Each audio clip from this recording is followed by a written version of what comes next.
ये आकाशवाणी का भोपाल केंद्र है। प्रस्तुत है प्रादेशिक समाचार।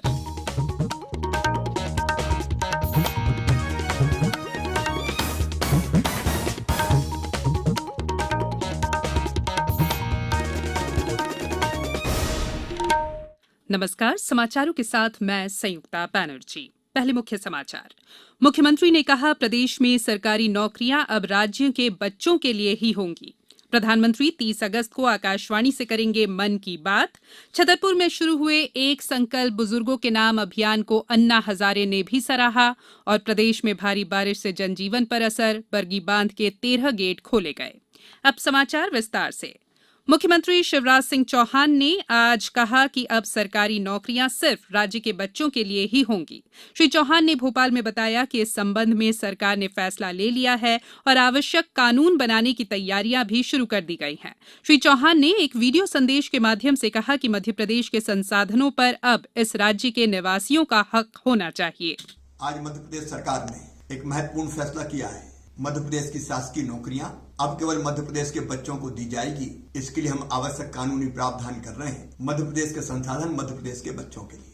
भारतीय जनता पार्टी के प्रदेश अध्यक्ष विष्णुदत्त शर्मा ने राज्य में सरकारी नौकरियों में राज्य के ही नागरिकों को देने संबंधी राज्य सरकार के आज के फैसले को ऐतिहासिक बताते हुए इसका स्वागत किया है। कृषि मंत्री कमल पटेल ने भी इस फैसले का स्वागत करते हुए कहा कि राज्य के संसाधनों का लाभ राज्य के ही युवाओं को मिलेगा। प्रदेश में पिछले 24 घंटों में 930 नए मामले सामने आने के बाद कोविड-19 मामलों की संख्या प्रदेश में बढ़कर अब 46,385 हो गई है। वहीं एक दिन में 23 मरीजों की मौत के साथ ही मरने वालों की संख्या बढ़कर 1,128 हो गई है।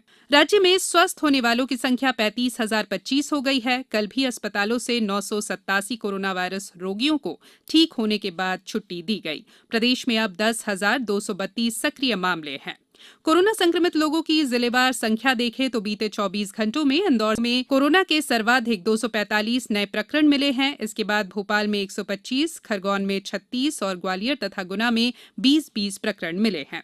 देवास में आज 11 संक्रमित मिले। अशोकनगर में आज 3 और नए मरीज मिले हैं। वहीं नीमच में आज 18 लोगों ने कोरोना को मात दी। शहडोल में आज 20 नए मामले सामने आए। अब यहां एक्टिव मरीजों की संख्या 146 हो गई है। प्रधानमंत्री नरेंद्र मोदी इस महीने की 30 तारीख को आकाशवाणी से मन की बात कार्यक्रम में अपने विचार साझा करेंगे। ये इस मासिक रेडियो कार्यक्रम की 68वीं कड़ी होगी। श्री मोदी ने मन की बात कार्यक्रम के लिए लोगों से सुझाव और संदेश देने को कहा है। श्रोता फोन नंबर 1800-117800 पर फोन कर अपने संदेश रिकॉर्ड करा सकते हैं। नमो ऐप फोरम और माई जीओवी पर भी सुझाव और संदेश भेजे जा सकते हैं। इसके अलावा 1922 नंबर पर मिस्ड कॉल देकर एसएमएस पर मिले लिंक से भी सीधे सुझाव भेजे जा सकते हैं। कांग्रेस से इस्तीफा देकर भाजपा में शामिल हुए 22 पूर्व विधायकों को सर्वोच्च न्यायालय द्वारा दिए गए नोटिस पर प्रोटेम स्पीकर रामेश्वर शर्मा का कहना है कि विधि विशेषज्ञों से सलाह के बाद जवाब प्रस्तुत किया जाएगा। उस समय विधानसभा अध्यक्ष माननीय एनपी प्रजापति जी थे और एनपी प्रजापति जी ने विधि सम्मत सबके इस्तीफे स्वीकार किए हैं। फिर भी माननीय न्यायालय ने जो नोटिस हमको जारी किया है उसके हम विधिवेत्ताओं से सलाह मशवरा लेकर उसका जवाब देंगे। ये समाचार आप आकाशवाणी भोपाल से सुन रहे हैं। हमारे समाचारों को अब आप कभी भी और कहीं भी अपनी सुविधा के अनुसार सुन सकते हैं। ये समाचार बुलेटिन यूट्यूब, ट्विटर और फेसबुक पर AIR न्यूज भोपाल पेज पर सुने जा सकते हैं। इसके अलावा आप हमारी वेबसाइट newsonair.com पर या AIR न्यूज ऐप पर भी समाचार सुन सकते हैं। ब्रेक के बाद समाचारों में एक बार फिर आपका स्वागत है। छतरपुर में पुलिस द्वारा एक संकल्प बुजुर्गों के नाम अभियान चलाया जा रहा है। बुजुर्गों और असहाय लोगों के लिए यह अभियान किस तरह से खास है, सुनते हैं इस रिपोर्ट में।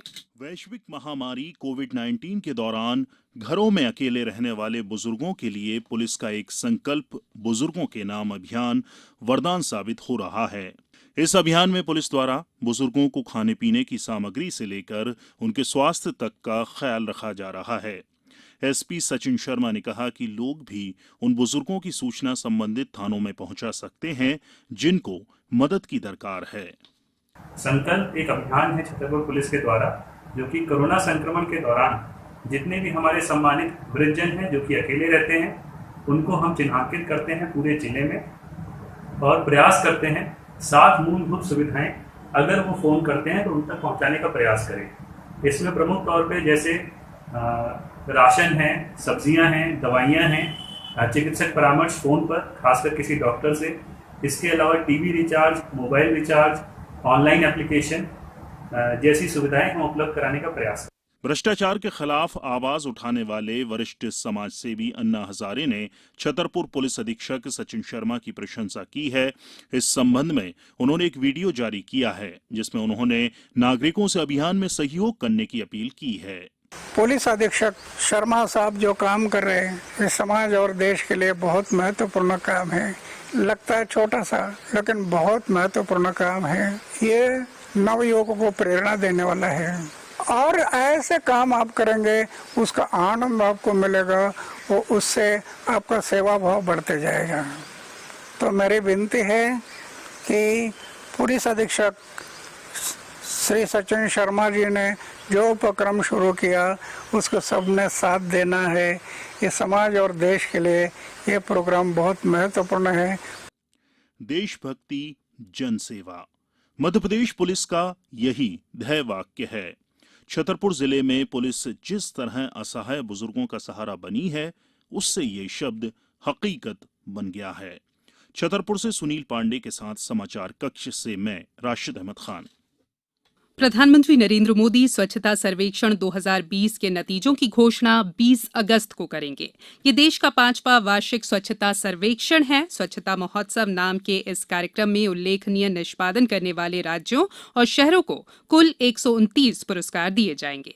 प्रधानमंत्री स्वच्छ भारत मिशन शहरी के तहत चयनित लाभार्थियों, स्वेच्छाग्रहियों और सफाई कर्मचारियों के साथ वीडियो कॉन्फ्रेंसिंग के जरिए बातचीत भी करेंगे। वे इस अवसर पर स्वच्छ सर्वेक्षण 2020 परिणाम डैशबोर्ड का शुभारंभ भी करेंगे। स्वच्छता सर्वेक्षण 2020 विश्व का सबसे बड़ा स्वच्छता सर्वेक्षण है। अब बात मौसम की। प्रदेश के कई हिस्सों में बारिश का दौर जारी है। नर्मदा, तवा सहित कई नदियां और नाले उफान पर है।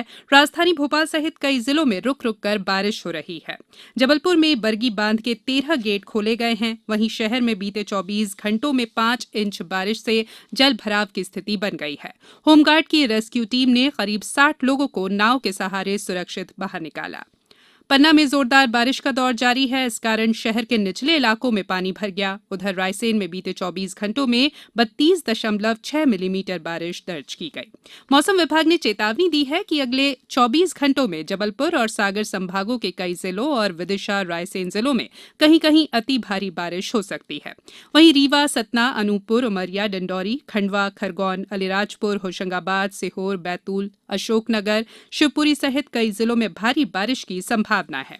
उधर उमरिया जिले में लगातार भारी बारिश के चलते निचले क्षेत्रों में पानी भर गया है। कलेक्टर संजीव श्रीवास्तव ने जिलेवासियों से सतर्क रहने की अपील की है। सभी से मेरा आग्रह है कि पुल पर पानी या रपटे पर पानी होने की स्थिति में कदापि पार करने का प्रयास ना करें, या तो वाहन से या स्वयं आप पैदल, जिससे आपको बहने का खतरा उत्पन्न हो सकता है। इसके अलावा पानी से बचाव के सभी उपायों का पालन करें ताकि हमारे यहाँ कोई जनधन हानि नहीं हो सके। गोवा के राज्यपाल सत्यपाल मलिक को मेघालय का राज्यपाल नियुक्त किया गया है। राष्ट्रपति भवन की एक विज्ञप्ति में कहा गया है कि महाराष्ट्र के राज्यपाल भगत सिंह कोश्यारी अपने कार्य के अलावा गोवा के राज्यपाल का कामकाज भी देखेंगे। ये नियुक्ति कार्यभार ग्रहण करने की तिथि से लागू होगी। अब कुछ समाचार संक्षेप में। केंद्रीय इस्पात राज्य मंत्री फग्गन सिंह कुलस्ते कल से प्रदेश के दौरे पर रहेंगे। इस दौरान वे भोपाल, सिवनी और नरसिंहपुर भी जाएंगे। शिवपुरी जिले में प्रवासी श्रमिकों को रोजगार उपलब्ध कराने के लिए 20 से 25 अगस्त तक रोजगार मेले का आयोजन किया जाएगा। सागर जिले की बंडा की एसडीएम शशि मिश्रा एक सड़क हादसे में घायल हो गई। एसडीएम मिश्रा शाहगढ़ क्षेत्र के दौरे पर थी, तभी एक ट्रक ने एसडीएम मिश्रा की गाड़ी को सीधी टक्कर मार दी। और छिंदवाड़ा जिले में सोशल डिस्टेंसिंग का पालन करते हुए पोला पर्व पर परंपरागत गुड़ी यात्रा निकाली गई। अंत में बुलेटिन के मुख्य समाचार एक बार फिर। मुख्यमंत्री ने कहा, प्रदेश में सरकारी नौकरियां अब राज्य के बच्चों के लिए ही होंगी। प्रधानमंत्री 30 अगस्त को आकाशवाणी से करेंगे मन की बात। छतरपुर में शुरू हुए एक संकल्प बुजुर्गों के नाम अभियान को अन्ना हजारे ने भी सराहा। और प्रदेश में भारी बारिश से जनजीवन पर असर, बरगी बांध के 13 गेट खोले गए। इस बुलेटिन में इतना ही। घर में रहिए, सुरक्षित रहिए और सुनते रहिए आकाशवाणी। नमस्कार।